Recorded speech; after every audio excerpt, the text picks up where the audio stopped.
Hi, I'm Steph, and today I'm talking about reading with kids with inattentive ADHD. I'm talking to both parents and teachers today on what it's like to be a person with inattentive ADHD, reading texts that you give us that we don't want to read or don't find interesting, and some strategies that people with inattentive ADHD are going to need. Okay. All right. So, first of all, these kids are very intelligent.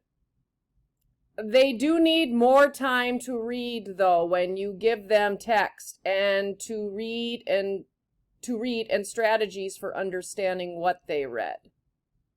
Okay, so they need more time to read and strategies for understanding. They also should read.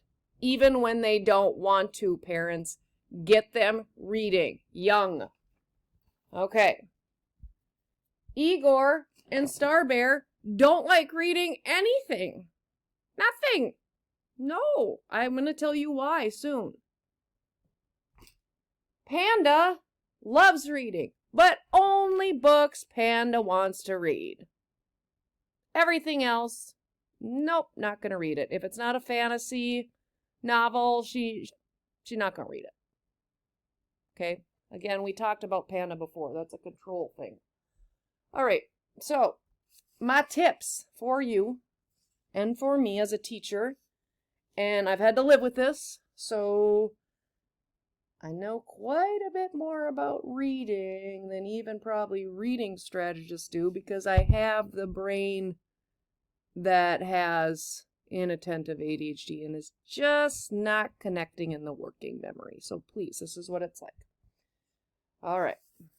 Tip number 1 for the adults without ADHD.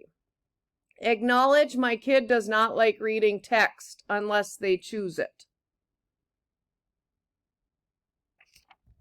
Does that mean we're going to let them choose everything? No, don't do that. Because most of life is probably reading something you did not choose or did not find interesting. Right? It's that manual you had to learn for your job or policy or something. Okay. So why don't kids like reading with inattentive ADHD? 1, it is so much pressure. 2, it's frustrating. It takes hard work just to focus. We repeat the same line or sentence 5 times and then get mad if it doesn't stick. 3, we don't remember the information easily. This is what it's like. So I love this book personally. I do. It took me a long time to read it, though, because it takes me 3 times longer than the average human to read. Okay. So the first thing I do is I read the back, and then a friend of mine said, you should read this book. And so I did. It's called Call Me American, Abdi Nur Iftin, a memoir. Okay. So already I'm seeing this font and I'm going, oh my gosh, it's all so close together. These are huge paragraphs. Ugh. How long are these chapters? Dang! I'm not reading that. If I was a kid, I'd be like, no. Okay. So this is what it's like to read. The city of women and children had become a city of refugees. The Swedish streets swarmed with former herders and farmers.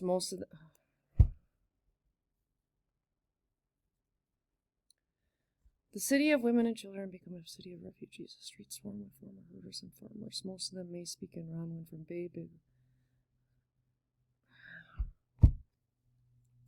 Okay, focus. Focus.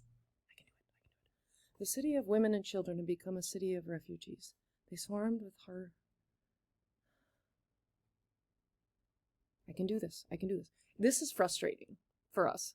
Reading is frustrating because we'll get to the first 2 lines and we'll think about something else, or we'll put so much pressure on ourselves to focus that the focus is actually overcoming the pressure and not reading for understanding.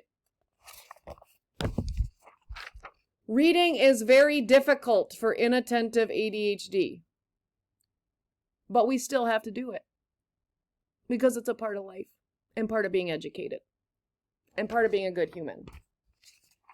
They will mainly struggle in English language arts, any languages you give them, and social studies.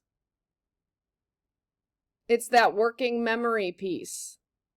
They struggle with comprehension, and I teach social studies. So I know I can recognize when a kid has ADHD. Okay. Tip 3 for educators or parents, look at the chapters. The shorter the chapters, the better. Okay. Kids with ADHD, inattentive ADHD, like just to get to the point. They can see the end. Okay, so this book here had super long chapters. It took me a long time to get through it, where my colleague just went right through it. Okay, this book, because I'm interested, I'm a world studies teacher. I'm reading The Opium War, Drugs, Dreams, and the Making of Modern China. This took me 3 years to read. 3 years. You want to know why? I could only do like 3 pages at a time. Look at the font.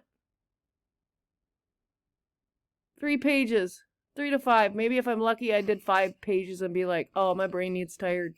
My brain's tired. And then I'd look at this chapter. They were long. It's too long. So I'm an adult too, and I struggle. Okay. I'm reading this one, C.S. Lewis right now, Signature Classics. And the blocking of this format already gives me like, I'm not going to do this. I'll just listen to it on an audiobook. Or I'll just Google it. Listen to C.S. Lewis Screwtape Letters. And then I do it, chapter by chapter. And then I pause when I can't. Yeah, it's this. I get distracted. Still to this day. Okay. So, look for indents or visible paragraph breaks. If your child has inattentive ADHD, or if you're a teacher with kids with inattentive ADHD in your classroom, look for indents or visible paragraph breaks, because the brain needs time to process, to remember. So what I'll do with kids is I'll model. I'll try to find a book here. Like, oh, perfect. Howard Zinn, History of the United States. Okay. So I will stop after a paragraph. Just a little indented paragraph, and be like, okay, what happened?